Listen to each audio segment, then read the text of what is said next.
Okay, Chair Rivera, we're live. I'm calling the Public Works and Utilities Committee for June 2023 to order. We have a roll call, please, Director Wheeler. Certainly, Mr. Chair. Councillor Lee Garcia. Here. Councillor Michael Garcia. Present. Councillor Chavez. Here. Councillor Romero Worth He's excused. and Councillor Rivera. Here. Chair Rivera. Sorry about that. You have a quorum, Chair. Thank you. Next, approval of the consent agenda. Any changes from staff? Approval of the entire agenda. Yeah, actually, those are switched. Are they? Let's go to approval of the agenda. No changes from staff, Mr. Chair. The committee. Approve. Second. Motion for approval in a second. Any further discussion? Seeing none, all those in favor signify by saying aye. Any opposed? Seeing none, motion carries. Ms. Isaacson, if you have a presentation, you might want to start getting it kind of hooked up because it takes a little bit sometimes. Next, approval of the consent agenda. Any changes from staff? No changes, Mr. Chair. Is anything pulled by committee members? Nothing that I'm aware of. Anything anyone would like to pull, even though staff won't be here? To approve consent. Second.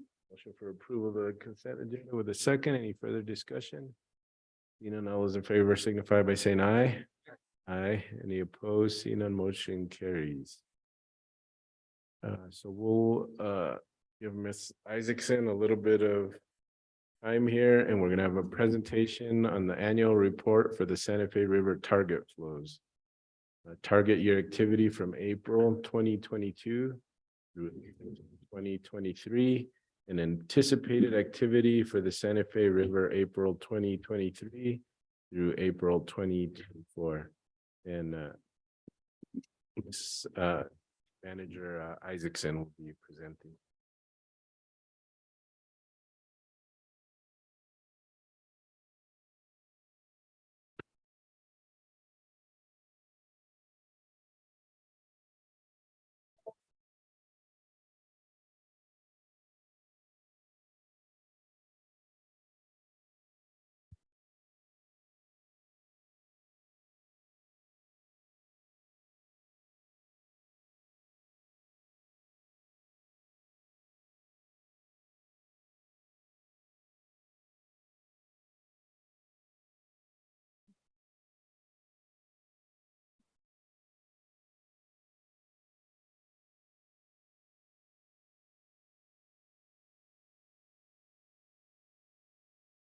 Just do it and I'll know how to.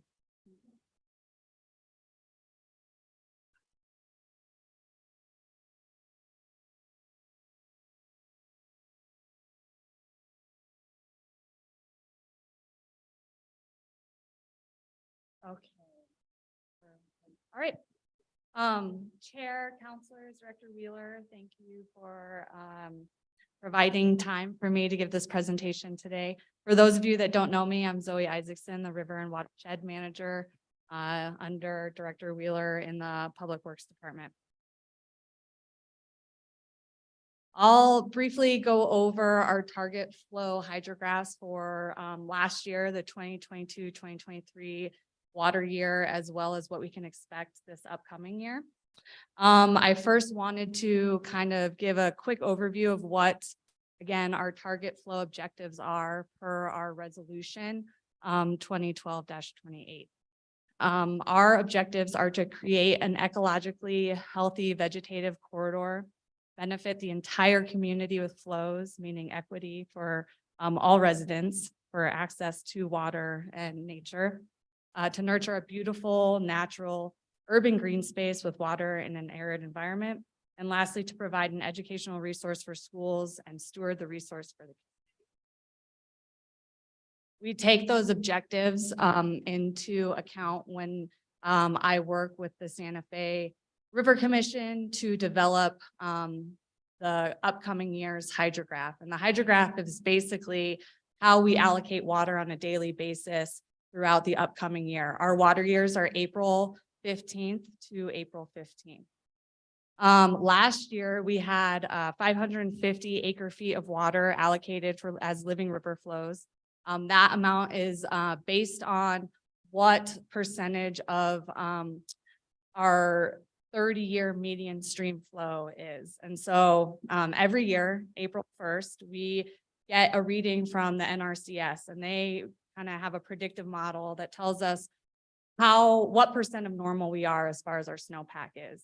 And based on that percentage, we allocate a certain amount of water to the river as living river flows.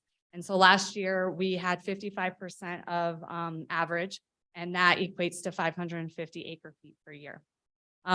With that amount, we then sit down and we talk about how we want to allocate that water throughout the year so that we can maximize benefit for the entire community, for the River Greenway, for the ecology, for the cultural benefit of the community. We recognize that the Santa Fe River is not only a transportation corridor, ecologically, it's a wildlife habitat corridor. It also is the culture life, it's the lifeblood of our community, and it represents huge cultural significance within our community.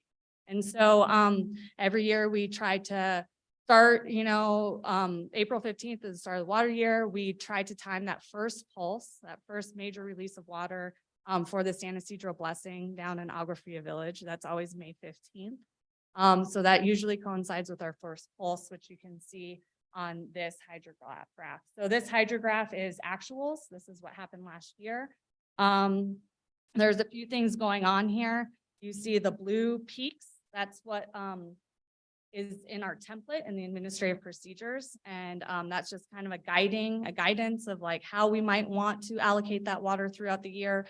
But we do kind of vary from that based on different climatic scenarios, different cultural events, such as the San Ysidro Blessing and other needs of the community. And so last year, like I said, we provided an early pulse for the San Ysidro Blessing. We did have a 2-week delay of releases so that we could complete construction downstream at the Ricardo Bridge area and Don Jose Loop. We did a major river repair down there. So we asked for an extra 2 weeks to complete construction. And the Asaki associations, the irrigators, were very kind to work with us on that and agree to delaying the start of the irrigation season. The River Commission also kind of wanted to approach this river or this hydrograph in kind of a new way, where we essentially cut the peak pulses, and so that our pulses, we release less water, but that allows us to have more water and more consistent flow throughout the year. And one of the reasons why I wanted to show this hydrograph in particular is because you can see that real flashy purple line that kind of goes through the green area on that graph. And it's really interesting because that flashy line is our water levels at the St. Francis gauge station. And so you see at the beginning of the season, before that channel has a chance to wet itself and before it has a chance to get hydrated, we're losing water as we release it from Nichols Reservoir downstream. And so by the time it gets to St. Francis, you can see we're under what that release rate was. But as that channel gets wetted throughout the season, you can see that that purple line stays at or above what our releases are. And that's purely because the River Commission cut the tops of those peak pulses down so that we could have a really consistent slug of water move through the system and wet the channel as as it was able to kind of hang out and hydrate and saturate that channel. And so, so we no longer lose it to the subsurface. We keep it on the surface and keep it flowing downstream, which again is one of our major objectives of the target flow, this idea of equity and making sure that we get water as far down the channel as possible. And then in the areas where that purple line goes above our green area, that indicates storm flows. So the storm flows are augmenting what we're providing in our living river flows. And then this year, this year we have amazingly our full allotment of 1,000 acre feet. So as of April 1st, we were, you know, the NRCS predicted or forecasted that we had 186% of our normal or our 30-year median. So we get our full 1,000 acre feet. So again, this graph doesn't have as much going on because this is a planned hydrograph. It's not actual. So this is what we're hoping to do. Again, the River Commission has decided to kind of cut the tops of those peaks, provide a much higher base flow for longer throughout the season. We did plan for a release for the San Ysidro blessing on May 15th. We started deliveries on May 10th. We did once again have to cancel the fishing derby, unfortunately, for the exact opposite reason as last year. But with flows being so high as they were this year, it's just kind of a hazardous situation to try to dam that much water, and you know, it poses some flooding risk as well. We hope that these kind of higher base flows again bear out the data that we took or showed from last year, that we really are able to keep that channel wet for longer and the water, you know, moving downstream. And thankfully, we've gotten a nice bit of water from the Water Division and for their flood attenuation and reservoir management. So it's been a great year so far. Are there any questions? Questions for Manager Isaacson? Councilor Lee Garcia. Thank you, Mr. Chair. Thanks, Ms. Isaacson, for the presentation. And so there was definitely an abundance of water running down the river all the way to the south end of town. And you know, a lot of people who came and reached out and said, well, we can save some of this water because we haven't seen it that much in quite a long time. And it says, no, you can't. I mean, it's being held in certain areas. What is the percentage of water that the city utilizes from the watershed and the Santa Fe River? I know we have different sources that we utilize for the city. What percentage of our water portfolio comes from our upper reservoirs? Yes. Thanks for the question, Counselor. I do not have that off the top of my head. I can absolutely get that number to you. That would be something I would pull from the Water Division. I do know, though, that they prefer, that's their first choice, is water from our watershed, from our reservoirs. They prefer to use that water first because it's the cheapest water that we have. You know, it comes in clean. It's fairly easy to treat and it's gravity fed. So from their perspective, that's something that they turn to first when they can. But as far as what percentage of our whole water portfolio that is, I cannot give that number to you, but I will email you the number. Yes, thank you. You know, and then that source of water is, I was up hiking on the Big Tesuque on Sunday, and just water is just coming out of the mountain like you wouldn't believe. So it's amazing. So from a hydrology standpoint, I guess we could anticipate this maybe do you know how long we may anticipate this amount of water that's coming in from our watershed? I do know that the Water Division, I don't know if you saw the river at all today, but there was a significant decrease in the amount of water that's in the river right now. You know, so the Water Division was releasing water, that much flow to the river up to 50 CFS because they had to do two things. They had to manage our reservoirs so that they could provide some flood attenuation because they had to make sure there was enough capacity within the reservoir to be able to accept what was coming in from snow melt. And they had their model that they're tracking to see how much water is coming in. And then the second thing is that the water that was coming in at the early season was really poor quality, is really muddy and really silty, which makes it really hard to treat. And so for those two reasons, we were seeing all that water come down the channel. But I do know that the water quality has gotten a lot better. I don't know if you've been to the river recently, but it's crystal clear and just looks beautiful. And also the snow melt has really kind of slowed down quite a bit and is starting to dry out. So they have a better idea of what their capacity is. So with those two things combined, I do know that flows within the urban reach of the river are significantly dropping.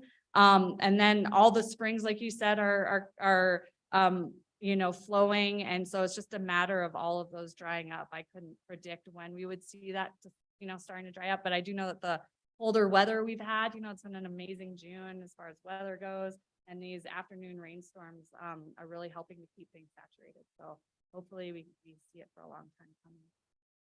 Thank you. No further questions. Well, you mentioned, I think it was the NRCS. Mhm. What does that stand for? Other National Resource Conservation Service, so they kind of help keep track of what our snow, they have gauges all throughout the US. And they're kind of monitoring what our snowpack levels are, what our stream flow gauges are saying. And so, And then I think it showed it, but last year, I think it was, you said 550 acre feet and were predicted for this upcoming year to 1,000. So that fluctuates every year based on the amount of water coming in. correct. So every year we're looking at those numbers coming in from the NRCS. And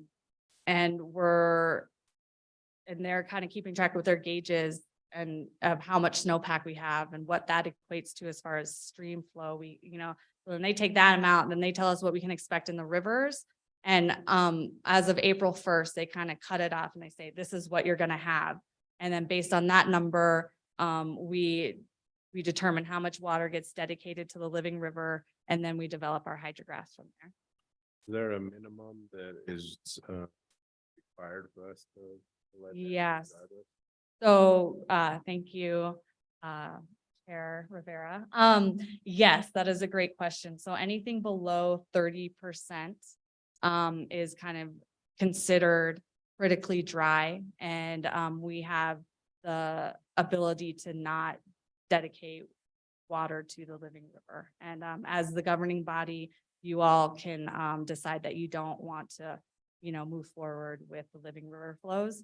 That has not happened yet. And I have been a part of I was previously on the River Commission, and I have been a part of years where we've had 300 acre feet and we still develop a hydrograph based on that.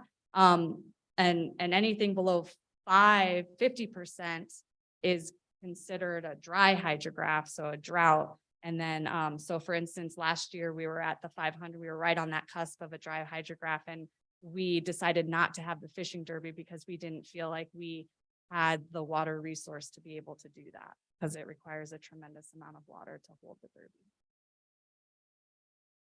Thank you. Thank you for what you do. It's pretty interesting to just see it all, and I imagine you sitting behind a computer figuring it all out like a genius you see on TV somewhere. A mad scientist. Well, thank you. I appreciate everything that you all do as well. And again, thank you for the time. Thank you.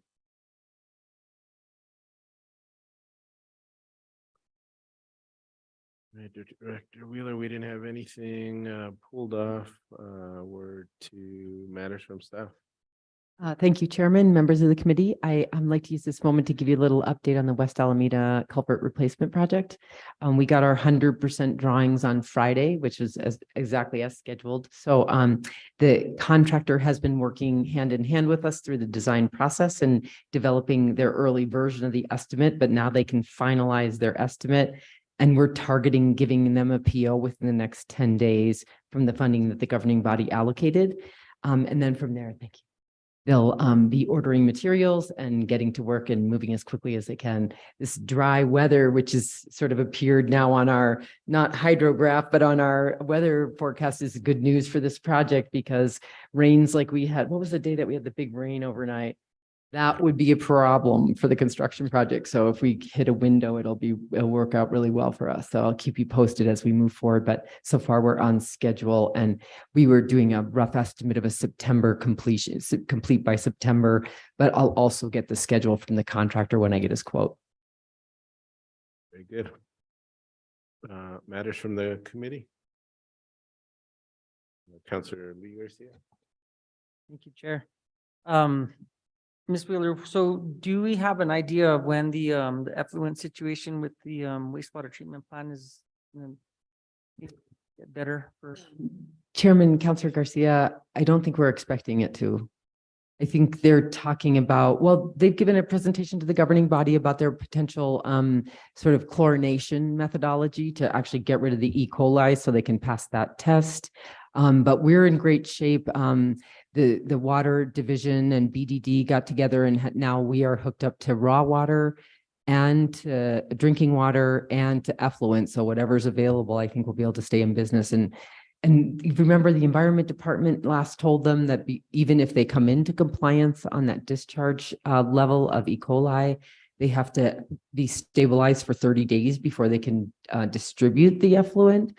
And with that kind of a range. So I think Director Dupuy just got back from vacation at the end of last week, and maybe he could provide you with a better update once he revisits where the plant is at right now. But Thank you. Just have people asking about stuff like that. So to have an answer for him. Thank you. You, Counselor. Any- I can have Director Dupuy reach out to you. I'll let him know about the question. All right, I was curious if anybody was interested in a presentation either on the teen center or the airport. Both of them have a lot of activity, and teen center, I think, is moving along pretty quick. The airport's a little bit slower, but they keep finding things, old sewer lines, old electric lines, I think, and all kinds of different things. So they, have to slow down for a little bit. But would you guys like a presentation on either? Which one would you prefer? Well, we'll do both, but let's do one at a time. Which one is Teen center will probably be finished sooner. sooner? Yes, teen center would be okay. Let's get a presentation on the teen center for the next meeting, if they're available. Absolutely, Chairman. We'd be happy to do that. Is there any particular topics about the teen center, lessons learned, what the total cost was, features, programs, all of that? Okay, dokie. Issues, are they still on schedule? Well, how are we doing on hiring staff? I don't know if they've started that yet since the budget was just approved, but. Yeah, the director is hired. I have a director. I just met her today. The date has been pushed back from June to July to now August due to an issue with PNM. And it'll be good to have the staff on board before we open it anyway, right? Because she's hiring like 9 people. And then secondly, we used to do meetings up at the Audubon Center and then do a tour of the reservoirs. Anybody interested in that? Public Works in the past had provided a shuttle if people weren't comfortable driving up there or didn't want to drive up there. It is going to take a little bit more planning. So does anyone have issues with starting at 4 o'clock? We have to. Usually, so we get this done and then we have enough time to actually do a tour before it starts getting colder. It's a little chilly up there still sometimes. All right, so we'll ask Jamie Ray and see if we can keep the agenda somewhat short. I know today would have been the perfect day, but let's see if we can do the Audubon Center and then do a quick tour of the at least the lower reservoir. I don't know if we'll have time to get up to the upper one, but beautiful up there. Are you thinking the next meeting or just as soon as it can be arranged? About as soon as it can be arranged. Sounds great. Thank you, Mr. Chair. Could I add something that I forgot to tell you? It's matters from staff. Councilor Chairman Garcia is aware of this. We just adjusted the signal timing on St. Francis, and it hasn't been done in a long time, maybe 8-10 years. And I don't know if you've experienced it, but it changes your life to actually drive on St. Francis now at the speed limit and it's green, green, green, green, green. You can go all the way from one end of town to the other. And one of the things that and this is partly because our new traffic engineer, Jean Wolfenbarger, joined us about a year ago, and she started this project about 6 months ago, and they did the engineering, and then we just done the implementation, and now we're doing the fine tuning. We did a lot of work with DOT because that Zia intersection with the train there, that's the trickiest one. And Chair Garcia gave us some feedback Friday that we're going to incorporate into our sort of checking the work that we've done and making sure it's at the best. But what we're learning about signal timing is that it really helps reduce road rage, speeding, running red lights, aggression on the roads. And so we'd really like to undertake signal timing Cerrios as soon as possible, because we know that we have this issue with behaviors by drivers. And we're using a multi-pronged approach to incomplete streets. We're designing narrower lanes to keep people going slower, maybe lowering speed limits, adding wider bike lanes and pedestrian areas for safety. But this signal timing is something that we can do right away that can really make a difference and improve the quality of life and the safety on our streets. So keep your eyes peeled next time you do St. Francis, see how it feels, give us any feedback. And we'll be moving along to Cerrios next. Do you find out how the fire department's vehicles and their ability to change lights affects the time? Yes, Chairman, we did check in on it and everybody said that it still works, that they do have the preemption ability. It's some communication between the signal and the fire truck, and then it only takes a couple signals to get back into cycle. That preemption experience that you had on Zia is something like that, right? So the train went by and then a pedestrian pressed the button, and it's those preemptions to the regular cycles, but it kind of got going after 3 lights, I guess, but we're going to check and see if we can do any better. And I'll ask we have a new engineer in Public Works that just joined us, who's a signal timing specialist. And I'll ask him to check on that fire vehicle preemption and make sure that recovery looks good too. When the pedestrian button is changed, it gives more time for people to crash, right? It does. And so it's a feedback that I've gotten from the community and from the counselors is that why don't the pedestrian heads show the ability to walk every time the light turns green? And it kind of feels intuitively like it would be nice because some people don't press the button, but then it would prolong the lights and it would make your travel time a lot longer. And so, but our new signal engineer and MPO are talking about that fine line, and maybe there's some intersections where we should do that. And really taking a look at, how can we optimize our signals for everybody's safety as well as sort of convenience. Thank you. Thank you. That our next meeting's Monday, June 26th. I don't know if I'll be here. That's Oh, boy, better not. better figure that out. Thank you. We are adjourned.